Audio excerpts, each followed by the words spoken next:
sana naintindihan nyo kahit sa katagalan na hindi ako nakabisita. Gawa ng pagtatrabaho natin sa malayo. Lagi ko pa rin kayong naaalala. Ito kami sa interior. Sisindi po ng dito sa ate ko. Yung sa mama ko. Dito ngayon minsan lang tayo makauwi. Bibisitahin natin yung mahal natin sa buhay na nandito ngayon na mayapa na. Dahil malayo tayo, nasa Manila tayo. Dito tayo kakauwi lang ng probinsya. Hindi natin din sila makakalimutan. Ayun din dun yun sa mga lolo ko. Hindi na din ako doon. Din sa mga lolo ko. Lola. Yung namayapa, nandito, magkadikit lang to sila dito. Kaya, pansamantalain nga ang panahon ng pag-uwi. Nagsindi tayo dito. Naiintindihan naman nila sitwasyon natin. Naghahanap buhay sa malayo. Pero hindi naman natin sila kinakalimutan. Kahit nasa malayo tayo, lagi pa rin nasa puso't isipan natin. Nagbibisita tayo ngayon dito sa puntod nila. Sana igabayan lang lagi tayo sa araw-araw natin pamumuhay. Maging maayos lahat at kalayo lang tayo sa karamdaman. Sana kung saan man sila ngayon, masaya na sila. Lalo na kay mama ko, miss na miss ko na, ate ko. Yung mga lolo't lola ko na namayapa na, miss ko na sila. Para maging masaya na din sila kung asan sila ngayon. Maraming pasalamat ko din sa kanila dahil kung wala din sila, wala si mama, wala din ako sa mundong ito. Kaya hindi ko makakalimutan yung mama ko. Sobrang bait ng mama ko.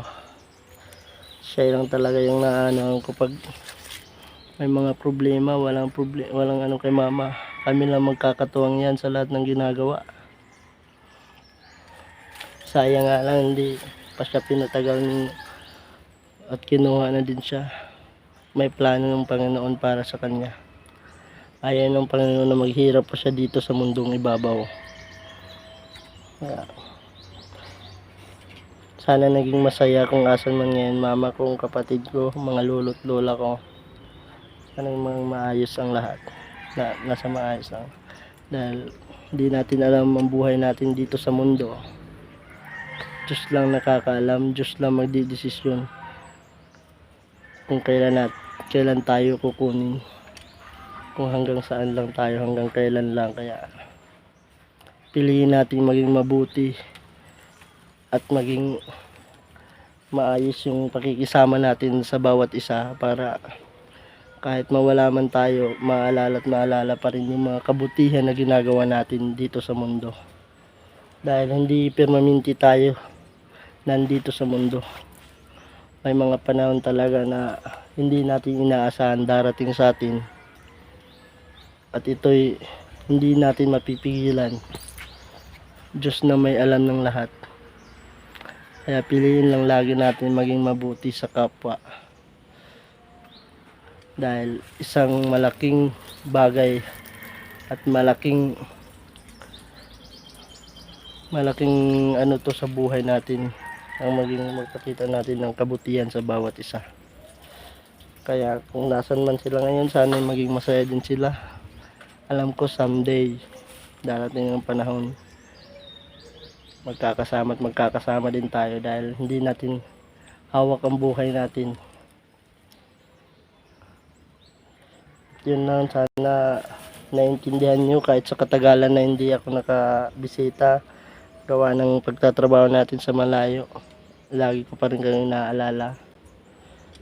Wag niyong pabayaan din ako, anak ko, pamilya na may maayos lang din yung sitwasyon namin. Wag naman sana na mamumblema kami. Ipalayo lang kami sa mga kahit anong sakit, mga wag nyo lang kami sana iparanasan ng ganun. Alam namin, mahal kayo namin. Huwag nyo namang na kayo yung mag-aano sa amin dahil alam nyo na yan, minahal kayo namin. Naalala at naalala pa rin kayo kahit nasa malayo din ako. Maraming salamat po sa inyo talaga. Yan, mga lola ko na kahit alam ko, andito pa rin sila sa palibot nag-aano. Nararamdaman ko pa rin yung ano nila. Hindi din ako magtatagal at ako iuwi na marami pang gagawin sa bahay. Maraming salamat po. Dito pa rin nakapagbisita pa rin.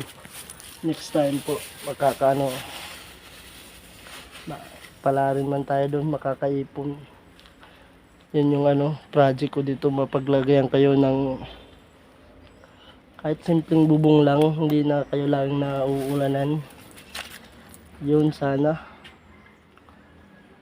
matulungan niyo ako pag makapag-ipon man lang, di ko yung makakalimutan. Yun yung pangako ko sa inyo, mapapatayuan ko to basta maging maayos lang ang buhay ko at maging maayos yung trabaho ko dun sa Maynila.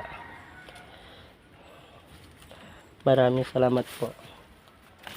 At yun lang po guys, hindi to po, ito yung sitwasyon ko, ito din yung isang dahilan ko kung ba't ako umuwi dito sa probinsya namin, makapagbisita din kahit sa mga pamilya ko na mayapa na, lalong lalo na sa kapatid ko at mama ko.